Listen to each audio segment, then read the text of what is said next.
观众朋友们，大家好，欢迎收看杰森视角。一个华尔街投行的性侵案为何成为美国当今最火的八卦？台湾准备花250亿美元买武器，但效果却可能出乎所有人的意料。我先来讲这个华尔街的故事，乍听像是八卦，细说起来也是八卦，但这个故事却登上了5月9日《华尔街日报》网络版的头条。一个美国性侵指控可以成为全球数字预测市场的盘口。就在这个星期，那个叫 Polymarket 的全球预测市场出了这样2个盘口。第一个盘口，希拉尤拉纳会被反诉吗？有15万美元已经押上了这个盘口。第二个盘口，拉纳会为自己的指控道歉吗？他们到底在赌什么？这个引爆了互联网的案件到底是怎么回事？我们先说说这个叫拉纳的是个什么人。为了方便大家的记忆，下面我们就叫他小拉。他是尼泊尔移民的儿子，在弗吉尼亚一个叫维也纳的富人区长大，家里住着一栋价值120多万美元的大房子，门口是安静的林荫道，母亲在家里开着一间托儿所。听起来像是那种典型的美国梦故事，一个移民家庭靠勤劳在美国站稳了脚跟。小拉从小踢足球，大学是在罗格斯大学纽瓦克校园上的。在大学里，他踢中场，上场时间不是很多。一个前任队友回忆说，小拉是个好球员，但训练的时候有点太冲了，铲球铲得太狠，跟队友抢球也不手软。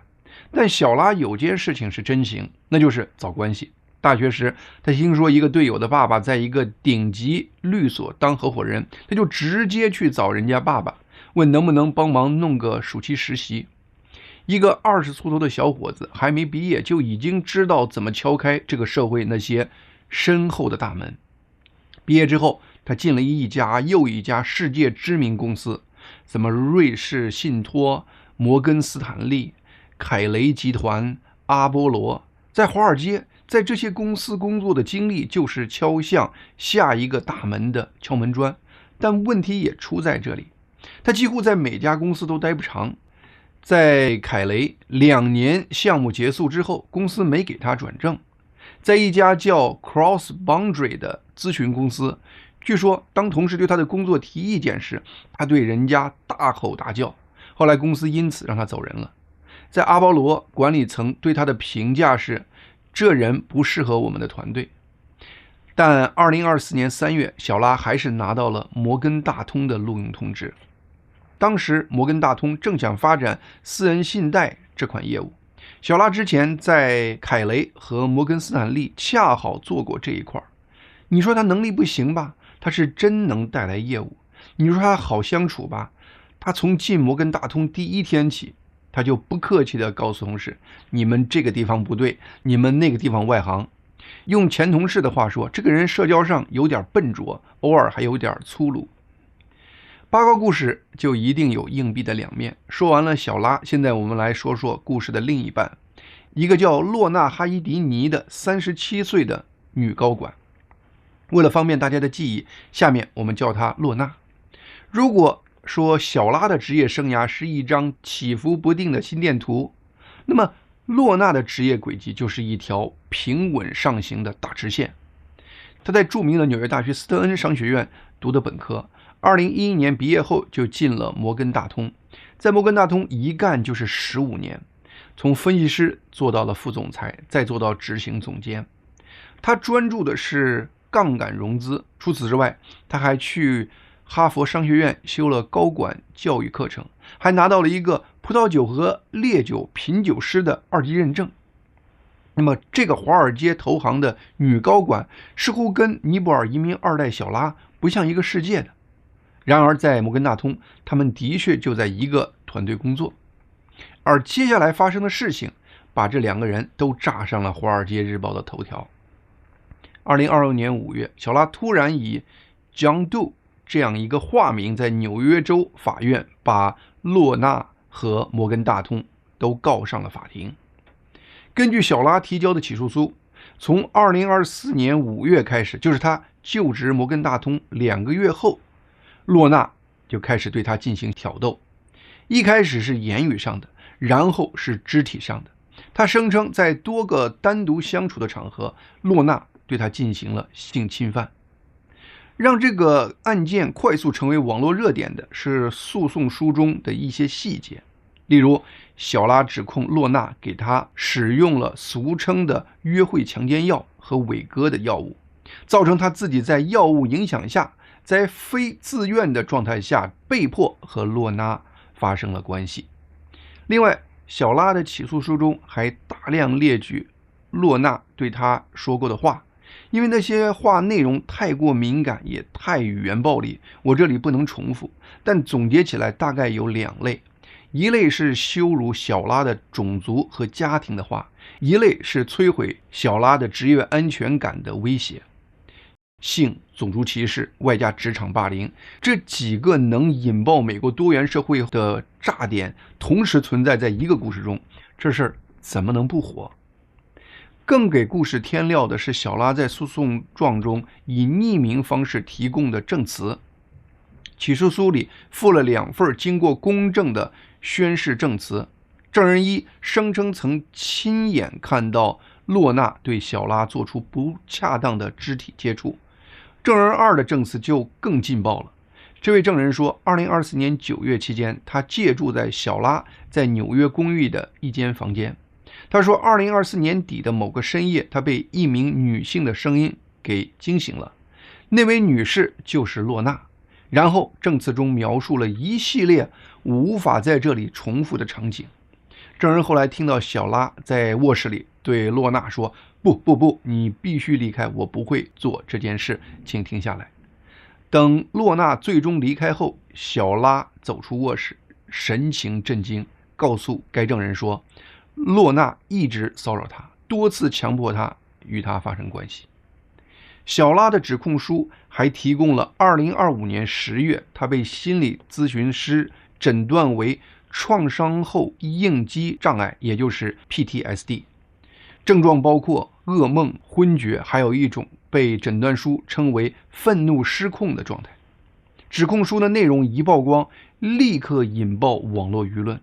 让这个案子成为美国互联网的一个狂欢素材。社交平台上几乎一边倒的在指责洛纳和摩根大通。在这个 AI 时代，网络狂热也充满了 AI 特色。AI 生成的各种视频和画片满天飞，比如洛纳和小拉在办公室约会的假视频是 AI 做出来的，一张 AI 生成的洛纳往咖啡里放伟哥的图，在 Reddit 上拿了4700个赞，后来被版主给删了。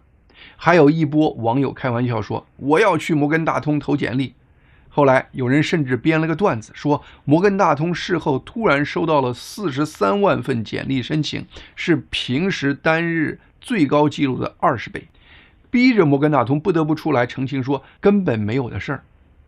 就在全网用不同的方式调侃洛纳和摩根大通时，网上却突然爆出了这样一个有关小拉的故事，说2024年底小拉突然不来公司上班了，他告诉摩根大通是因为他父亲去世了。当时洛纳和其他同事得知后还给他送了花表示慰问，但问题是他的父亲根本没死。后来被人追问此事时，小拉的律师给出的解释是，小拉当时说的是一位像父亲一样的长辈，至于这个人到底是谁，律师没有给出名字。随后另一个内部消息又被人在网上爆了出来，小拉在今年起诉洛纳和摩根大通之前，他们之间已经有过一段有关钱的讨论。早在去年5月，小拉就已经向摩根大通提交了内部投诉，他当时提出的和解要求是让摩根大通付给他2200万美元。接到他的投诉后，摩根大通立刻启动了内部调查。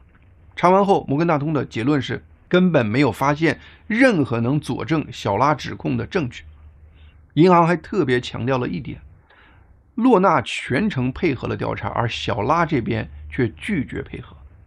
调查结束后，摩根大通是如何处理的呢？摩根大通还是给小拉开了个价，不过是100万美元，而不是2200万。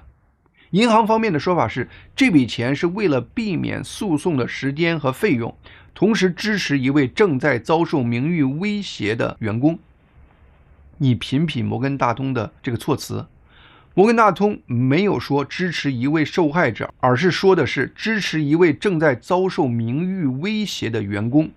这说明在摩根大通眼里，这根本不是个性侵案，这是一个公关案。100万美元对一般人来说不是个小数字，但是对小拉来说，也就是他2年的收入。小拉立刻就拒绝了，反过来给摩根大通开了一个新的要价，1175万。结果谈判还是破裂了，于是就有了我们目前看到的5月初小拉正式提起的这个诉讼。随着大众对这个事情的关注度不断爆火，这件事情已经从一个职场性侵指控案开始演变为一个美国当代的文化现象。有着2000万粉丝的 Joe Rogan 等大 V 纷纷在他们节目中深入聊这个案件。同时整个华尔街的群聊里，伊朗战争、全球能源等话题都给这个事件让位。越来越多的人在传关于小拉和洛娜的各种表情包。不过总体来说，网上舆论嘲讽洛娜和摩根大通的似乎还是多数。就在这时，纽约邮报又爆出了一枚炸弹。纽约邮报报道说，有网友从一个叫咨询在线律师的法律 AI 聊天网站挖出了一段10个月前的网上的对话记录。网友发现有人在这个网站上向 AI 描述了一段自己遭受性侵和职场虐待的经历。帖子中写的经历和后来起诉书中的指控洛娜的内容几乎是一模一样，一样的套路，一样的情节，一样的被下药、被控制、被威胁的叙事结构。只有2个细节和小拉的案子不一样。第一，在那个聊天记录中的施暴者是个男性而不是女性。第二，帖子里提到的公司是摩根斯坦利而不是摩根大通。这个报道一出来，网上舆论立刻开始反转，网友火力开始全面对准小拉。工作坊这个词由此应运而生，这个词被注入的意思是一遍一遍地测试、打磨、彩排自己的叙事。小拉的律师立刻出来反驳说，我们坚决否认这些网上的臆断，这是我们的对手又一次在媒体上试图抹黑我的当事人。但这时舆论已经很难再回头了。第一波舆论引发网民拿洛娜开玩笑，而第二波舆论却让网络开始嘲讽小拉的翻车。X 平台上一个讨论这个案件的反转的帖子，在18个小时内获得了1240万次浏览。Polymarket 上有关小拉会被反诉吗的问题，目前市场认为可能的概率是70%。到这里，这个案子已经完全脱离了法庭的轨道。性侵、种族、下药、权利，这些本应在一个严肃的法律程序里被审视的东西，全部变成了点击量和交易量，变成了驱动 Polymarket 赌盘的动力系统。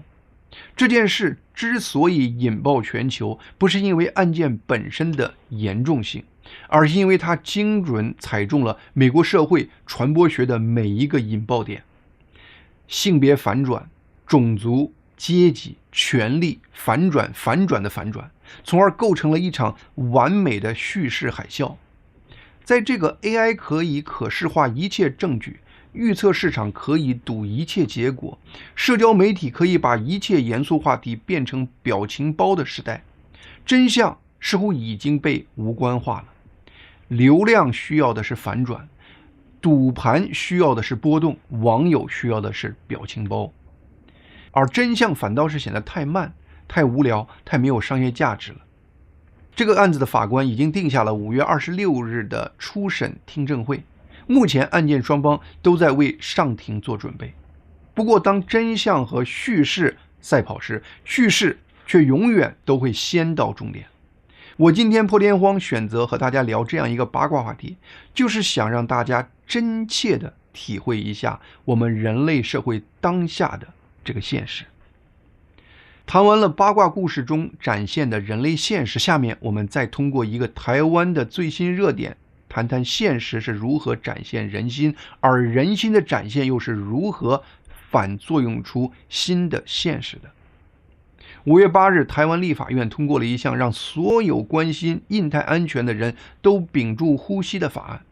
这项官方正式名称叫做保卫国家安全及强化不对称战力计划采购特别条款的国防特别预算案，经过长达半年的政治拉锯，终于在周五下午走完了3读程序，以7800亿新台币，大约250亿美元的规模正式成为法律。行政院最初提出的方案是 1.25 万亿新台币，折合约400亿美元。经过这次立法，预算被砍了将近40%，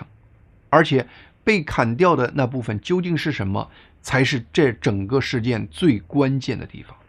这个法案的表决过程再次展现了台湾目前政坛所谓的朝小野大的格局。执政的民进党是少数，在野的国民党和民众党加在一起是多数。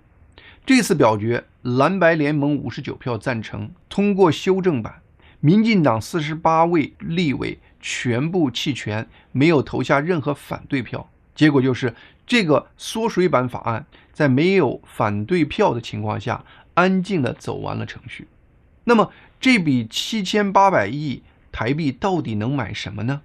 法案把钱分成了2批，第一批3000亿台币专门用来支付5项美国已经发出或即将发出正式报价单的武器系统，就是大量的地面反装甲、远程精准打击性武器。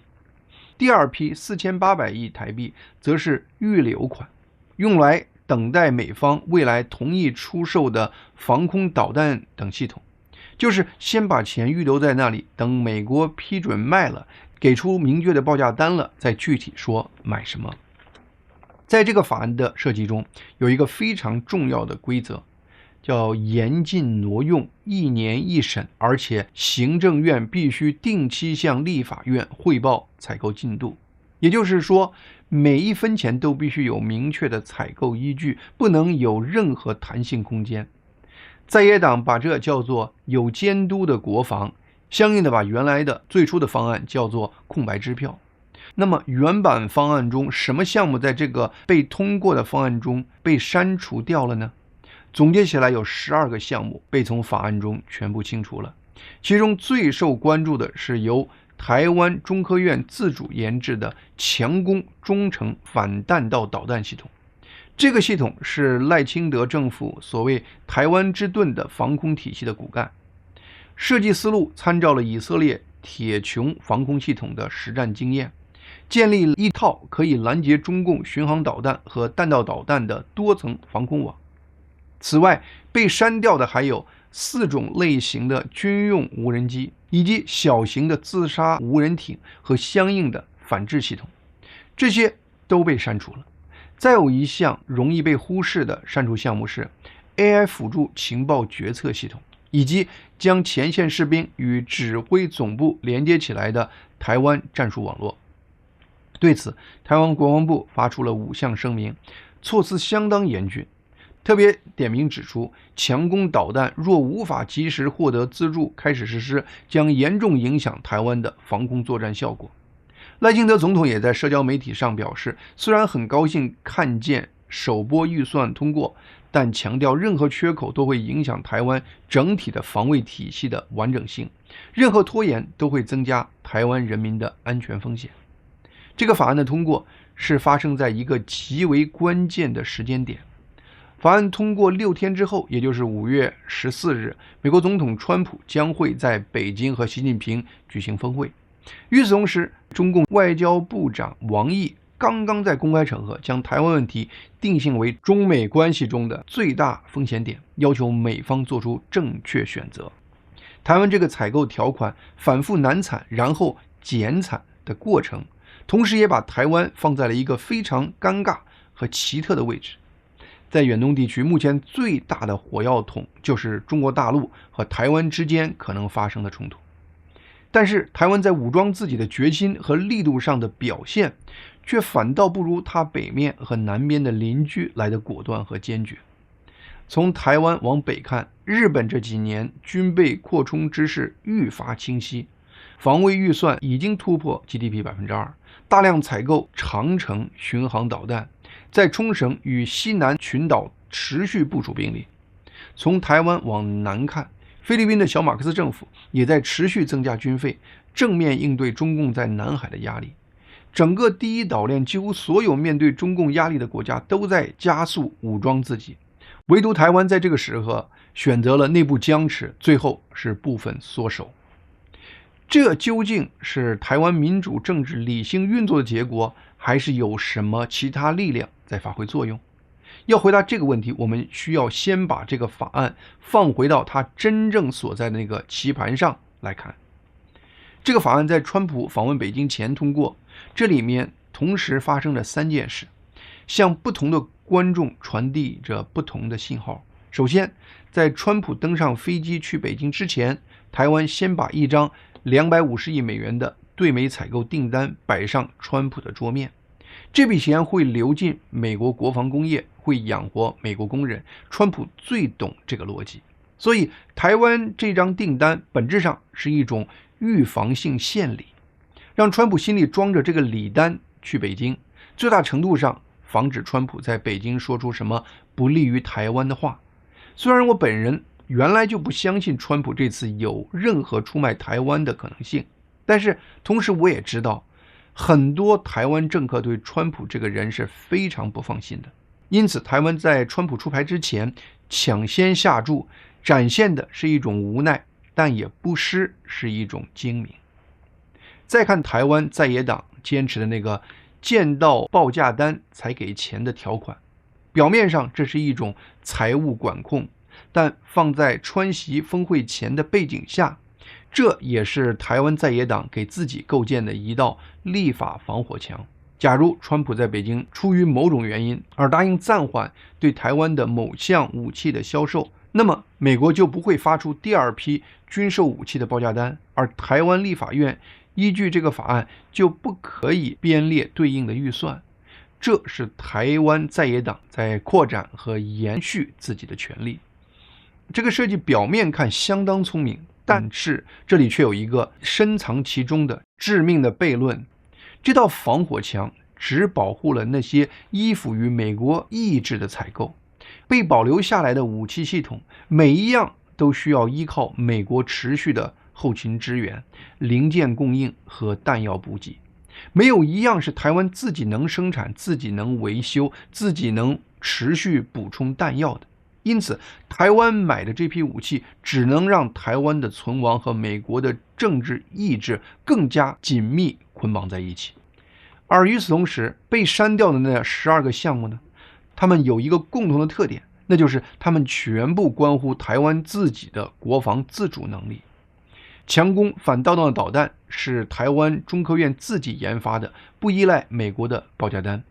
无人机产业链是台湾本土产业能力，是台湾进入全球民主国家非中共供应链的战略入口。AI 指挥系统是台湾自己的综合信息系统，是让台湾所有武器协同发挥最大效能的神经中枢。这3样东西被一个叫做财政纪律和反空白授权的理由统统从法案里清除了。删掉的这些恰恰是那些在美国政治意志出现变化时，台湾依然可以自主掌握的防卫能力。从乌克兰战争到中东伊朗战争，都清楚地展现出了美国武器体系在现代战争中的一个致命问题，那就是美国武器虽然质量高，但是成本极高，数量非常有限。这样的武器系统完全经不住低价格、高数量的敌对武器系统的群殴。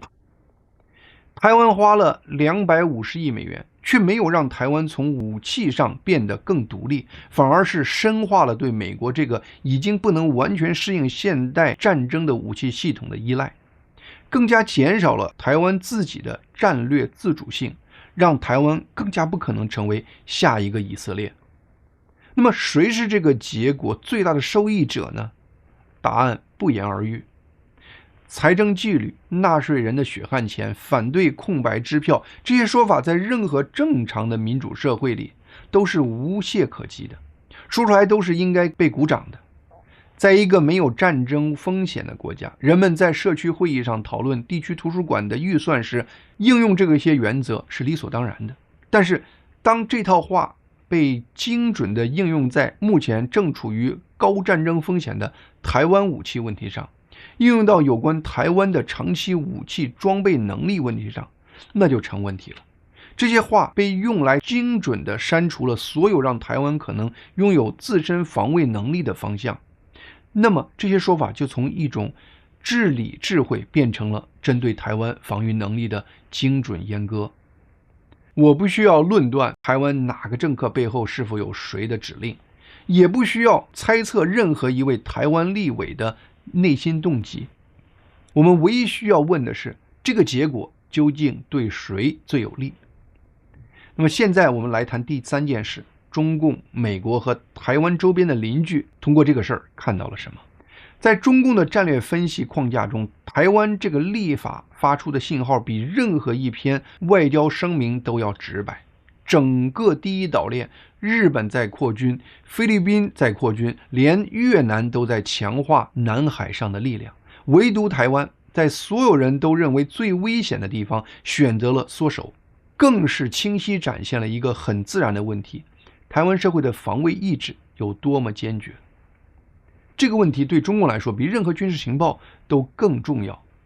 日本专栏作家石坂明夫在法案通过当天发出了一篇推文，他说，历史上很多战争不是因为实力差距，而是因为一方错误判断了对方不敢反抗而爆发的。台湾虽然批准了买了一批美国武器，但另一方面却砍掉了自己的防卫盾牌。这个决定清晰暴露了台湾高层对发展自身防御能力的轻视，其实就是在暴露台湾的战斗决心。示弱就是在招祸。威慑的逻辑从来不只是武器数量的对比，它同时是一种心理博弈，是你能不能让对方相信一旦动手，代价将是他无法承受的。这种信念需要你用行动来不断证明。普京当年决定入侵乌克兰，一个重要原因就是他错误认为俄罗斯坦克一旦开入乌克兰，乌克兰整个社会就会解体。现在普京知道他误判了，但是后果已经发生了。美国国务院随后发表声明，他们措辞罕见的直接说，任何进一步延迟已经规划的防卫能力的经费，就是对中共国的让步。这是美方清晰告诉台湾，我们支持你防御，但如果你自己不想守，我们也没有办法替你。日本评论人补上了另外半句话，如果台湾自己都不愿全力防卫家园，为什么别人的孩子要替你去承担那个风险呢？这不是指责，这是国际政治最冷酷的现实。没有一个国家会用自己孩子的命去保卫一个看上去不愿保卫自己的地方。台湾的防卫意志不是内政问题，它是台湾最重要的外交资产。中共不需要收买很多台湾政客，他只需要让一些看似正确的话，在正确的时刻出现在正好掌握权力的人嘴里，像财政纪律啦、透明采购啦、反对空白授权，这些话在合适的时刻就是切除台湾防务体系中最不依赖外部意志的利器。中共甚至不需要自己提及它，只需要等着看结果。台湾的这个故事还没有结束，但有一件事是确定的，台湾那12个被删除的自主研发项目，也许会以某种方式成为各方评估台湾决心时的一个参照系。和平从来不是靠示弱换来的，真正能避免战争的方法是让对手知道你有能力也有决心战斗到底。好，今天杰森视角的节目就到这里，谢谢大家的收看，希望大家能够订阅和推荐杰森视角以及杰森新闻快递这2个频道。